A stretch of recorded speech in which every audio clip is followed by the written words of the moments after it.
चित्रपटाला चित्रपटच ठेवा, सायारा हा सिनेमा की सामूहिक वेडेपणाचा प्रयोग?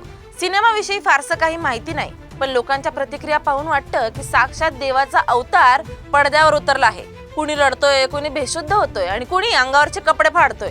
हे सगळं एका काल्पनिक पात्रासाठी. एवढा भार कधी आपल्या खऱ्या आयुष्यातल्या हिरो हिरोईनवर म्हणजे आई वडिलांवर का आला नाही? एका सिनेमासाठी एवढा तमाशा? हे मनोरंजन आहे की मानसिक अराजकता?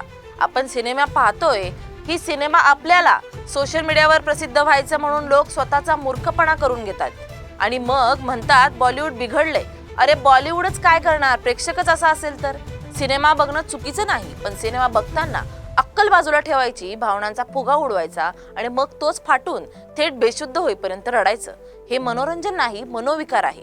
सायारा म्हणजे सिनेमा नाही, हा एक इमोशनल मार्केटिंगचा मास्टर प्लॅन आहे. सिनेमाकडे करमणूक म्हणून पहा, त्यात रमून जा, पण स्वतःचा सन्मान, विवेक गहाण ठेवून नाही. 2 तास सिनेमा बघण्याऐवजी जर तेच वेळ कामात घालवला असता तर कदाचित तुमच्या घरचे खरे हिरो तुमचे आई वडील जास्त खुश झाले असते.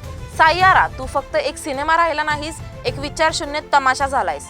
कृपया लोकांनो, चित्रपटाला चित्रपटच ठेवा. चपातीच्या तव्यावर झोपून क्रांती घडत नाही.